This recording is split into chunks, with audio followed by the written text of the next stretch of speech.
I'm standing outside the old H. Samuel Jewellery factory on Hunters Road in Hockley, Birmingham.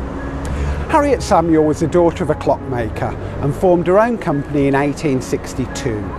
Originally she ran the company as a mail order business, as women weren't fully accepted into the jewellery trade at that time.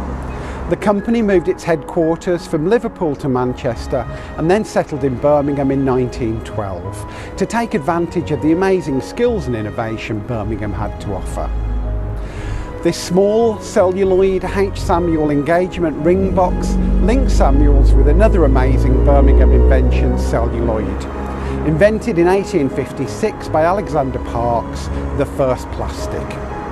With over 200 stores, H. Samuel was one of the UK's most recognised jewellery brands, but few people knew it was founded by a woman.